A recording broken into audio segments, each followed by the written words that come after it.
자, 오늘 우리에게 주신 하나님의 말씀은 에레미야 32장 39절에서부터 42절 말씀입니다. 설교 제목은 경외, 수도꼭지가 고장이 나면 수돗물이 나오지 않습니다입니다. 자, 4절인데요. 우리 한번 교독을 해볼까요? 이번에 제가 먼저 읽겠습니다. 에레미야 32장 39절. 내가 그들에게 한 마음과 한 길을 주어 자기들과 자기 후손의 복을 위하여 항상 나를 경외하게 하고 내가 그들에게 복을 주기 위하여 그들을 떠나지 아니하리라 하는 영원한 언약을 그들에게 세우고 나를 경외함을 그들의 마음에 두어 나를 떠나지 않게 하고 내가 기쁨으로 그들에게 복을 주되 분명히 나의 마음과 정성을 다하여 그들을 이 땅에 심으리라.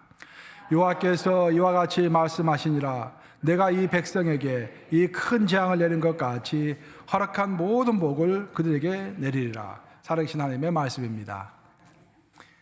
오늘은 그 성경 중에서도 상당히 무서운 성경이라고 할 수도 있고 슬픈 성경이라고 할 수 있는데 그 에레미야서를 제가 본 말씀으로 선택을 했습니다.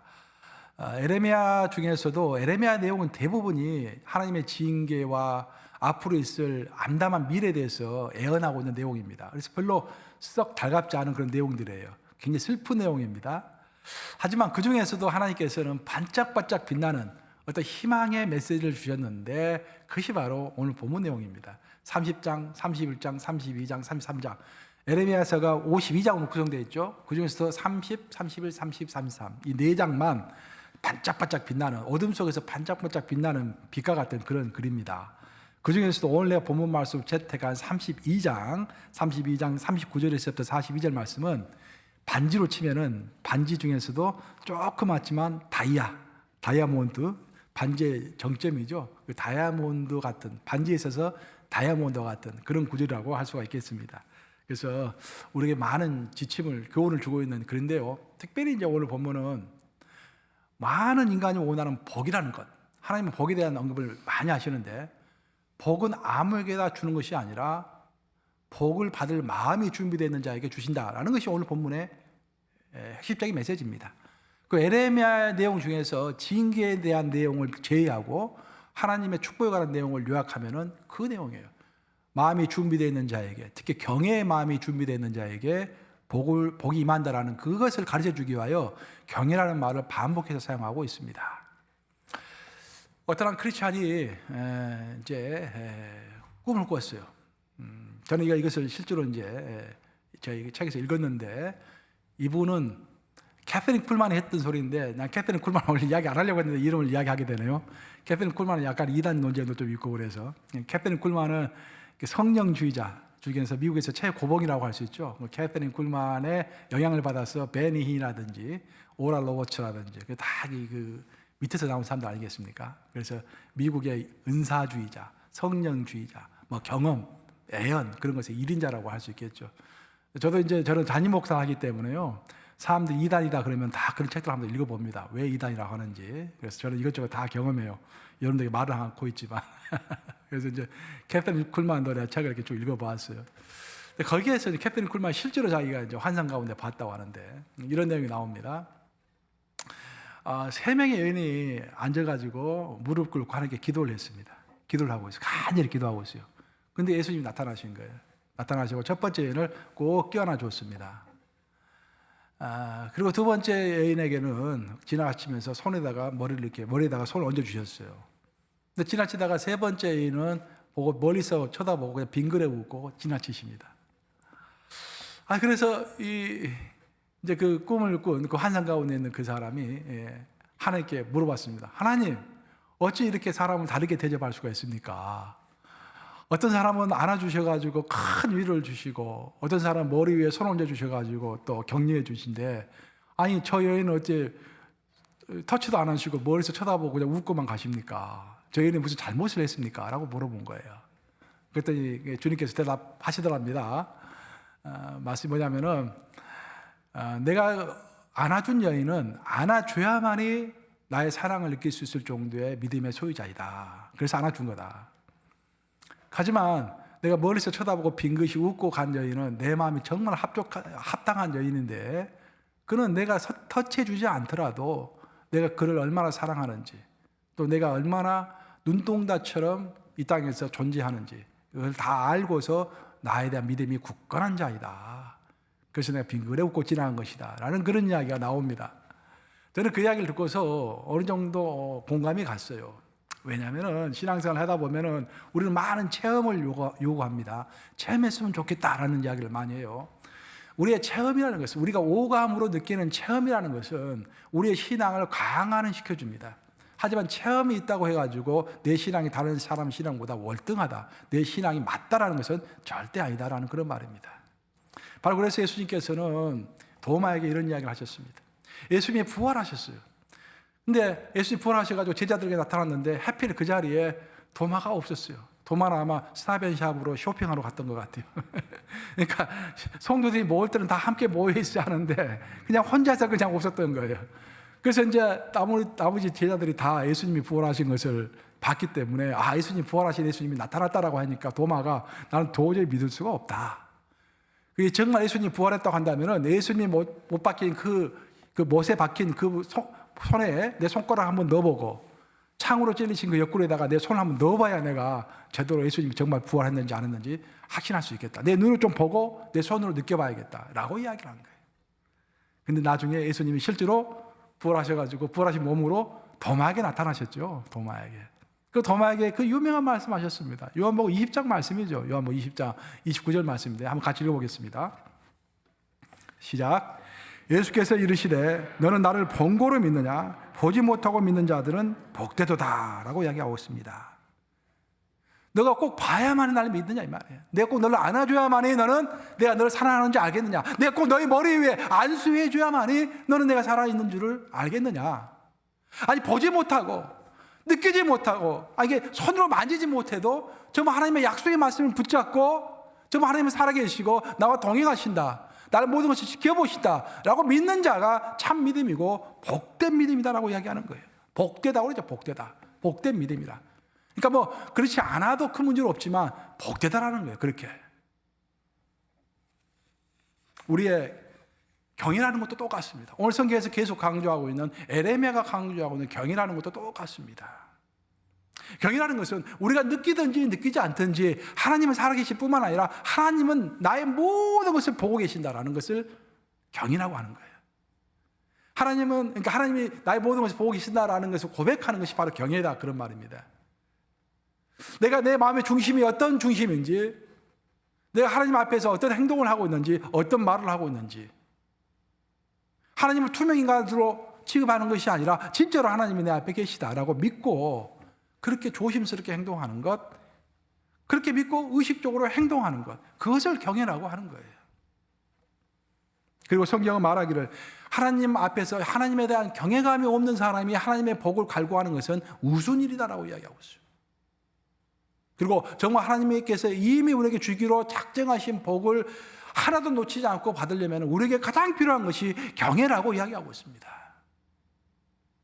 여러분들이 혹시 성경 프로그램을 집에서 갖고 계시면, 성경 프로그램을 꼭 없더라도 인터넷 들어가면 요즘 성경 프로그램 많이 있죠. 거기 들어가서 경외하고 복하고 쳐보세요. 얼마나 많은 구절이 나오는지 몰라요. 복과 경외는 밀접한 상관관계가 있는 것입니다. 경외하지 않는 자는 하나님의 복을 온전히 누려받을 수 없는 것입니다. 복은 모든 사람에게 주시기를 원해요. 하나님은 모든 인간에게 복을 주시기를 원해요. 우리를 창조할 때부터 우리에게 복을 주실 것이죠. 하나님은 이미 우리에게 복이 와 있어요. 근데 그 복을 놓치지 않고, 우리에게 이미 주어진 복을 흐트러뜨리지 않고 놓치지 않고 다 누려받으려면은 우리에게 경외의 마음이 있어야 한다 그런 말입니다. 그래서 시편 115편 13절에서는 이런 이야기를 하고 있죠. 시편 115편 한번 보겠습니다. 함께 읽습니다. 시작. 높은 사람이라 낮은 사람을 막론하고 여호와를 경외하는 자들에게 복을 주시리로다. 이 말은 너무 중요한 이유는 뭐냐면은 내가 이 사회에서 높든지 낮은지, 또 교회에서 내가 장로를 하고 있든지 평신도로 있든지, 내가 무슨 성경 지식이 많든지 적든지, 기도를 많이 하든지 적게 하든지, 그게 중요한 게 아니라는 거예요. 그것도 물론 중요하죠. 근데 그것보다 못지않게 중요한 것이 뭐냐면은 하나님 앞에서 경외의 마음을 갖는다라는 거예요. 우리가 열심히 교회 활동을 하면서 열심히 봉사하면서도 경외의 마음이 없이 하나님이 마치 투명인간처럼 하나님을 아무것도 의식하지 않고 내 마음대로 하는 것, 그러면서도 복을 구하는 사람은 어리석은 사람이다라는 거예요. 오히려 내가 교회 봉사를 좀 덜 하더라도 정말 하나님 앞에서 조심스러운 마음으로, 놀랍고 조심스러운 마음이죠. 그게 경외의 마음이죠. 하나님 내 바로 앞에 서 계시다라고 믿고서 한순간 한순간 살아가는 것이 경외의 마음이죠. 그런 경외의 마음을 품고서 살아가는 사람은 복이 떠날래야 떠날 수가 없다는 것입니다. 여러분 아시겠어요, 여러분?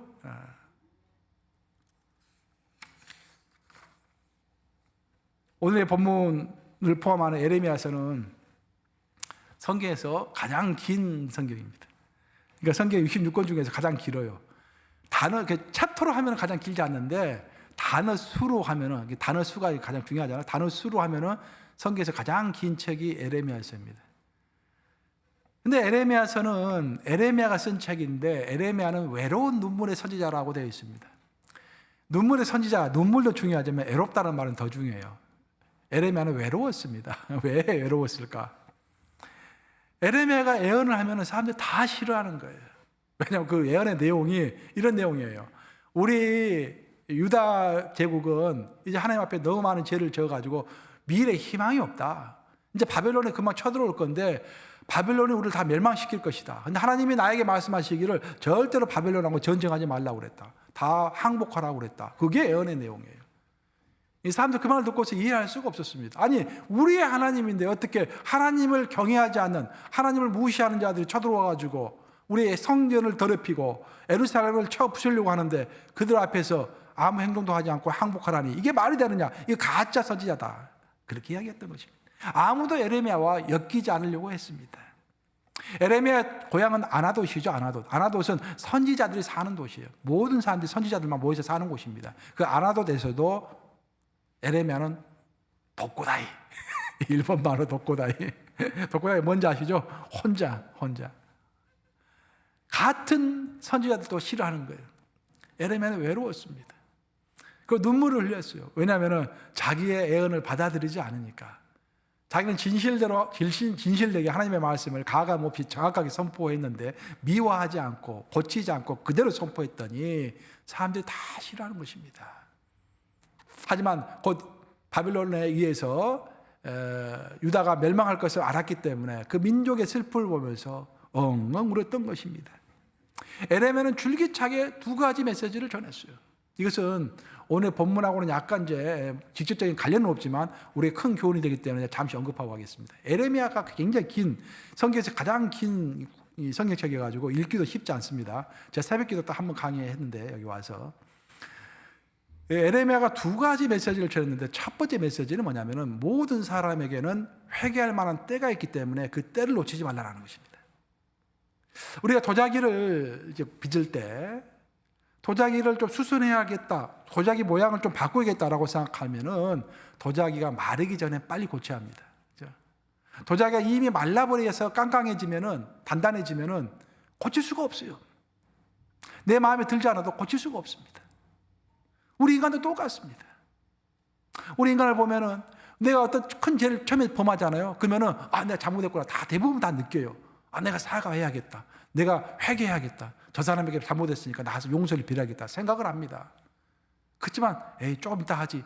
잘 피를 미루다가 한 일주일 지나면은 내가 정말 그렇게까지 잘못한 건 아닌데 그 전화를 해서 이렇게 물어봐요. 친구들에게 막 그 정도 갖고 뭐 그러냐 그러면 진짜 내가 잘못한 거 아니네. 한 달 가면은 내가 뭘 잘못했어. 자기 합리화가 되는 거예요. 이게. 마음이 굳어져 버린 것입니다. 심령이 없는 것입니다. 회개할 심령이 없어지는 거예요. 그때 회개할 수 없다라는 거예요. 이스라엘 백성이 그랬습니다. 처음에 죄를 지을 때는 이래도 되나 하고 죄를 짓다가 나중에는 마음이 완악해져 가지고 어떤 범죄든지 하나님 보시기에 너무도 가증스러운 범죄를 너무 많이 범한 거예요. 그래서 에레미야가 이야기하기를 회개라는 것은 때가 있기 때문에 회개할 만할 때에 회개해라라는 거예요. 그리고 이스라엘 우리 족속은 이미 회개할 때를 놓쳐버렸다. 우리의 마음은 이미 굳어져 있다. 그렇기 때문에 바벨론이 와서 우리를 멸망시킬 수밖에 없고 하나님의 명령은 바벨론에게 한 가지 말라라는 것이다. 바벨론은 하나님의 막대기로서 우리를 칠 것이기 때문에 우리 죄가를 받는 것이기 때문에 우리 안에는 그 마음이 굳어져 있어가지고 우리 마음을 스스로 회개할 수 없는 마음으로 만들었기 때문에 무조건 항복하라는 그런 메시지인 거예요. 우리를 돌아보십시다. 혹시 우리 안에 회개할 마음이 있습니까? 여러분들 회개할 것이 있습니까? 굉장히 많죠. 만약 왜 그러면 우리가 회개를 하지 않을까요? 왜 다른 사람에게 가서 잘못했음에도 불구하고 나 잘못했습니다라고 용서를 구하지 않을까요? 그것은 마음이 굳어져 있기 때문인 것입니다. 두 번째로 에레미야가 이야기하고 있는 것은 무조건적인 소망에 관해서도 이야기하고 있습니다. 에레미야 전체적인 내용은 징계의 내용이고 슬픈 내용이지만 그래도 하나님은 징계 가운데서도 소망의 길을 항상 열어놓으시는 하나님이다라는 그런 이야기를 하고 있어요. 예를 들어 보면 에레미야 그런 이야기를 하고 있습니다. 이제 바벨론에 의해서 우리 유다가 멸망할 것이다. 근데 멸망하는데 그 중에서도 하나님은 렘넌트라고 그러죠. 남은 자, 구루터기들을 남겨놓을 것이다. 그래서 그 구루터기들 때문에 다시 우리 유다는 회복될 것이다 라는 이야기를 해요. 그것이 바로 하나님의 징계의 역설이라고 하는 것입니다. 하나님 우리를 징계하시고 잘못하면 우중하시고 이렇게 퍼니시 하시는데 그 가운데서도 회복의 기회의 문을 열어놓으신다라는 거예요. 그러니까 우리를 징계할 때부터 그 순간부터 회개의 문도 또 회복의 문도 열어놓으시는 것입니다. 그래서 중요한 것은 뭐냐면은 우리가 어떤 코로나처럼 이렇게 어려운 상황이 오고 여러분의 직장에서 직장이 어려워지고 그럴 때 스스로에게 물어봐야 돼요. 나는 이 군중 가운데 한 명인가? 나는 렘넌트, 남은 자 중에 한 명인가?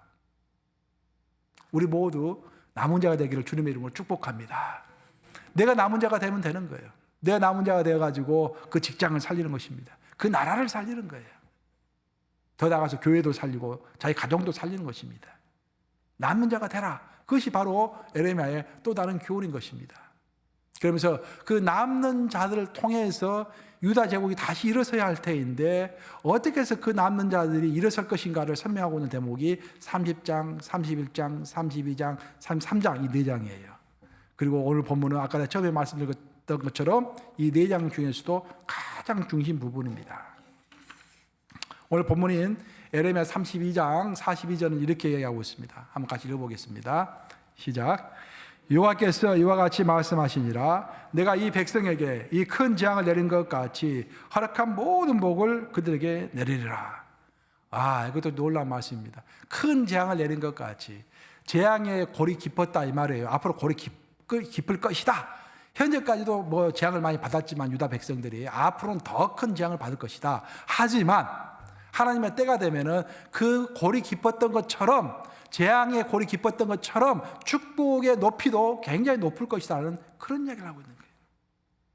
그러니까 우리의 삶에서 우리는 믿는 자들 아닙니까? 믿는 자들이기 때문에 우리 삶에서 어떤 고난의 깊이가 굉장히 깊으면은요 몸이 굉장히 많이 아프다든지 또 뭐 큰 경제적으로 어려움이 있다든지 그 큰 어려움이 있으면은요 소망을 더 크게 가지셔야 돼요. 내가 이렇게 고통이 깊었으니까 이제 그 축복의 높이는 굉장히 높겠구나라고 생각하시면 되는 거예요. 아멘 하십니까 여러분? 성경의 진리입니다. 그 말을 하고 있는 거예요. 그러면서 그 다음부터 쭉 설명을 하는데 에레미야 그런 설명하는 거 오늘 본문을 보면은 하나님은 너에게 이제까지 큰 재앙을 내리셨기 때문에 그것에 비례해서 더 큰 축복을 주시기를 원하는데 그 축복을 받기 위해서는 한 가지가 필요하다. 이 한 가지가 충족되어야만이 너희가 온전히 다 그 복을 누려받을 수 있다라고 말하면서 그 한 가지가 바로 경외의 마음이다라고 이야기하고 있는 거예요. 경외의 마음. 39절이죠. 에레미야 32장 39절 한번 같이 읽어보겠습니다. 시작. 내가 그들에게 한 마음과 한 길을 주어 자기들과 자기 후손의 복을 위하여 항상 나를 경외하게 하고 하나님은 유다 백성들뿐만 아니라 앞으로 유다 백성들의 후손들까지 복을 주기를 원하는 거예요. 큰 복을 주기를 원하는 거예요. 큰 복을 주게 하기 위해서 내가 너로 하여금 나를 경외하게 만들겠다라는 그런 말씀이세요. 그 너의 마음을 고쳐주겠다 그런 말씀이세요. 왜? 경외하는 마음을 품지 않고서는 하나님의 복을 온전히 누려받을 수 없기 때문에.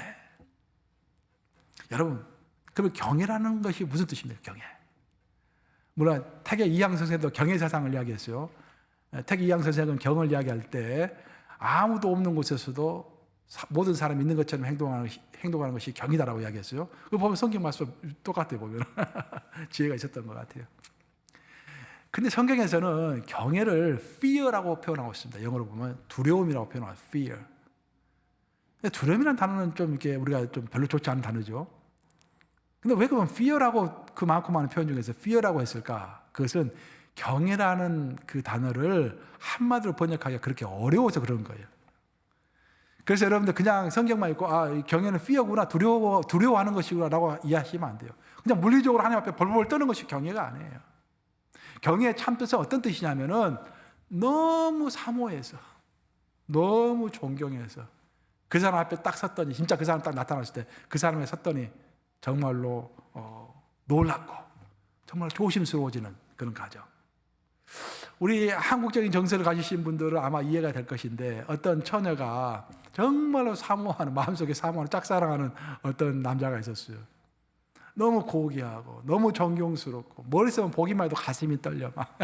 근데 나하고는 격차가 좀 멀리 벌어진 것 같아. 그래서 도저히 뭐 만나서 데이트하자 말도 못할 것 같아. 근데 그 남자가 딱 내 앞에 나타나가지고 순이 씨 하고 딱 부르는 거야. 그러면 그 마음이 너무 놀랬고 너무 떨리고 그렇잖아요. 너무 조심스럽잖아요. 내가 실수하면 안 되잖아, 이 사람 앞에서. 내가 정말 사모하고 좋아하는 사람이니까. 그것을 경외라고 하는 거예요. 그런 감정을 한마디로 영어로 표현할 단어가 없는 거예요. 그래서 fear라고 표현해 놓은 거예요, 여러분들. 알았죠? 여기서 성경 해석이 아마추어 프로의 차이가 나는 거예요. 이런 단어에서 보통 이게 단어가 참 중요합니다. 단어가. 이런 경외하는 마음이 있는 사람은 하나님 앞에서 함부로 말할 수도 없고 함부로 행동할 수도 없습니다. 왜냐하면 살아계신 하나님이 바로 내 앞에 서 있다고 느끼기 때문인 것입니다. 그리고 오늘의 본문은 처음부터 끝까지 희종일관 그런 경외의 마음이 있어야만이 하나님께서 우리에게 주신 복을 하나도 놓치지 않고 다 받을 수 있다라는 놀라운 이야기를 하고 있는 거예요. 복의 근원에 관한 이야기를 하고 있는 것입니다. 복과 경외의 마음은요, 마치 오늘 본문, 내가 오늘 설교의 제목으로 채택을 했는데 수돗물과 수도꼭지가 똑같은 거예요. 우리가 여러분들 부엌에 가면은 수돗물은 이미 부엌 안으로 다 들어와 있습니다. 수돗물이 이미 들어와 있어요. 우리 가정 안으로 이미 들어와 있어요. 근데 수도꼭지가 고장이 나면 어떻습니까? 물이 들어와 있으면 뭐가 돼? 그걸 틀지를 못하는데 수도꼭지가 고장이 나가지고. 바로 그거예요.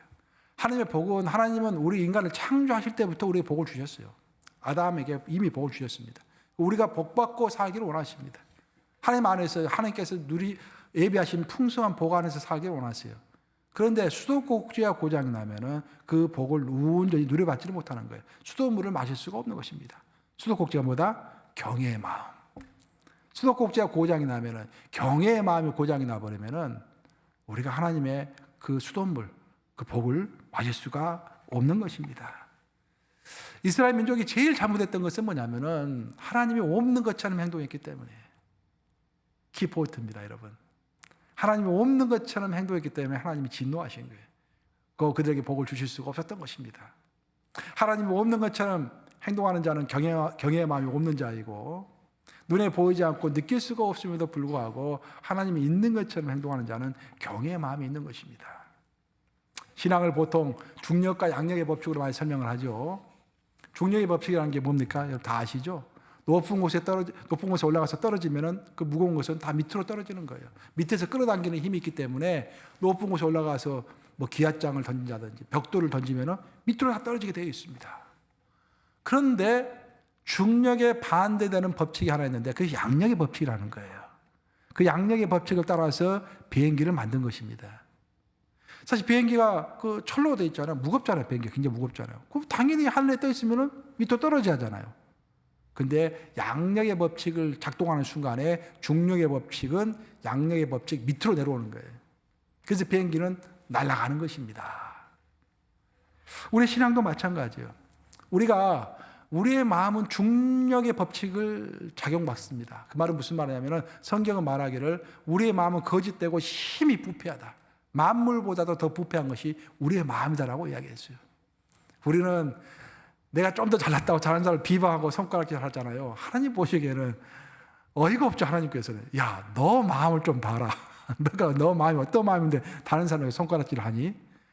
인간을 손가락질 할 사람은, 그 자격이 있는 사람은 아무도 없단다. 나 외에 없다. 그러니까 심판을 하나님께 맡겨두라고 그랬잖아요. 왜? 우리의 모든 마음 다 부패했기 때문에. 우리의 마음은 가만히 있으면 중력의 법칙, 깔아앉는 죄의 법칙을 받는 거예요. 믿음의 세계에서 중력의 법칙은 죄의 법칙이라고 합니다. 죄의 법칙에 영향을 받는 거예요. 우리 마음이 부패했기 때문에. 그런데 우리가 하나님을 경외하는 순간, 하나님이 바로 내 앞에 있다라고 느끼는 그 순간, 정말 하나님은 투명 인간이 아니시라 정말로 나의 모든 것을 보고 계시다라는 그 경외의 생각을 갖는 순간부터 우리가 양력의 법칙으로 우리 신앙이 바뀌는 거예요.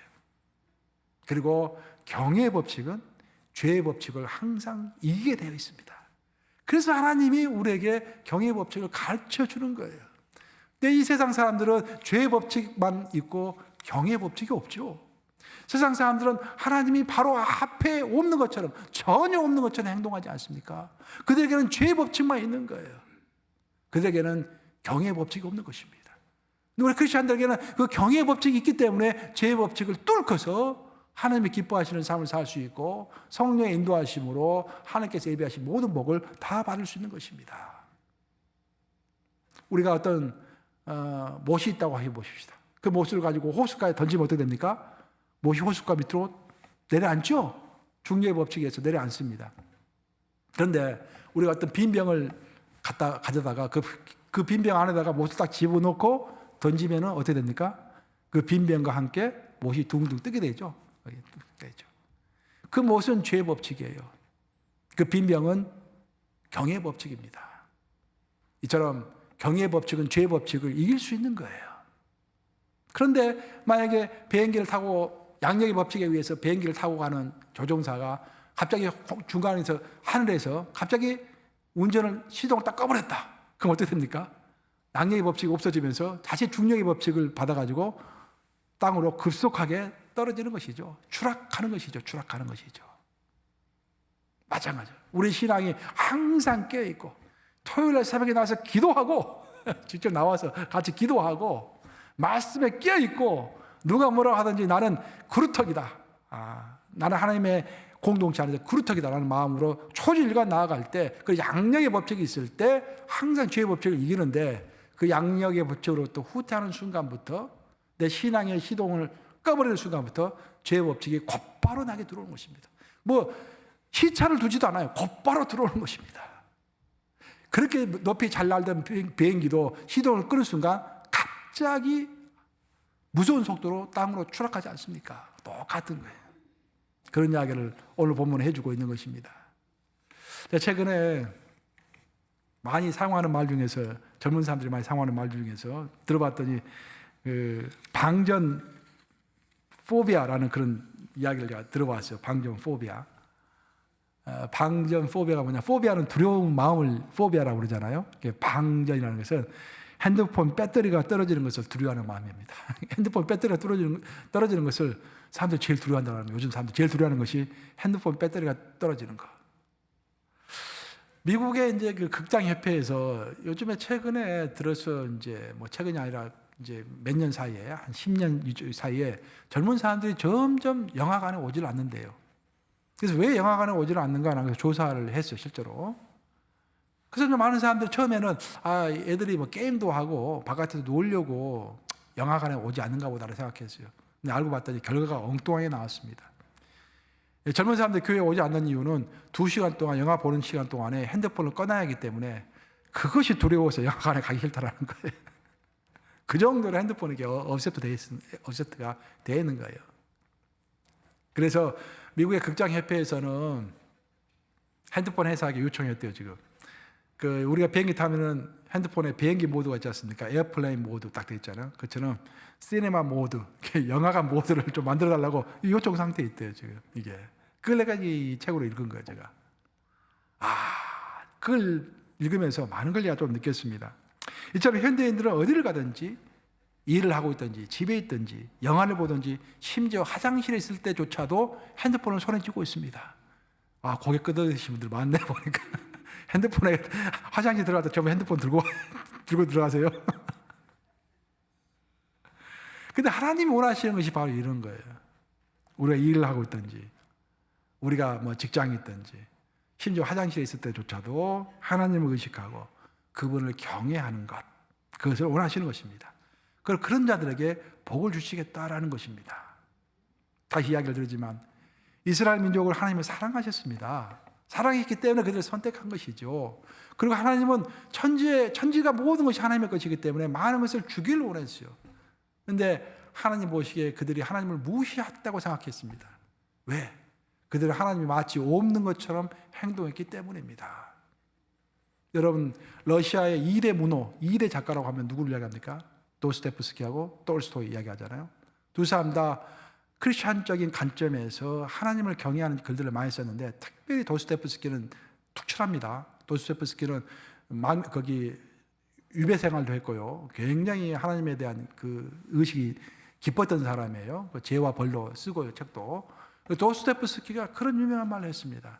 하나님이 없다고 한다면 인간이 할 수 없는 행동은 아무것도 없다. 우리가 하나님이 없다고 느끼는 순간부터, 하나님의 임재를 느끼지 못하는 그 순간부터, 하나님을 경외하지 않는 순간부터 수치감이 없어집니다, 인간은. 그렇죠? 양심이 없어지는 거예요. 도덕이 없어지는 것입니다. 수치도 없어지는 거예요. 무슨 행동이든지 다 할 수 있다는 거예요. 바로 그런 행동을 유다 백성들이 했던 것입니다. 하나님 분명히 있음에도 불구하고 하나님이 마치 없는 것처럼 행동한 거예요. 하나님 앞에서 도저히 할 수 없는 인간들의 행동들을 다 한 것입니다. 그러면서 하나님은 그들에게 징계를 주셨는데 징계로 끝나는 것이 아니라 그래도 너희가 회복할 수가 있다. 너희 가운데 렘넌트, 남은 자들이 있다. 그 남은 자들이여, 너희가 너의 민족을 살리기 위해서는 한 가지를 해야 하는데 그것은 바로 경외의 마음을 품는 것이다. 내가 다시 회개하고 경외의 마음을 품는 순간부터 내가 너희를 위하여 예비한 모든 복을 다시 주리라. 그 약속의 말씀이 바로 여러분과 제 약속의 말씀 되기를 주님의 이름으로 축복합니다. 좋으신 아버지 감사합니다. 우리는 인생을 살아갈 때 어떨 때는 마치 하나님이 전혀 없는 것처럼, 하나님이 투명의 존재인 것처럼 행동할 때가 많이 있었습니다. 주님, 우리를 용서하여 주시옵소서.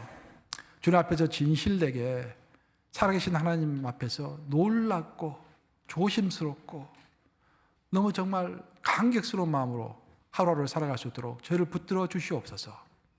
우리의 경외의 법칙이 없어지는 순간부터 우리는 죄의 법칙에서 사는 것을 알았습니다. 아버지, 경외의 법칙을 갖는 것만이 죄의 법칙을 극복하고 또 하나님께서 우리를 위하여 예비하신 모든 복을 받는 길임을 주 앞에 다시 한번 고백합니다. 우리에게 힘을 주시옵소서. 주의 뜻대로 살아갈 수 있는 경외의 법칙이 내 마음속에 깊이 새겨질 수 있도록 주여 역사하여 주시옵소서. 예수 그리스도를 받들어 기도합니다. 아멘.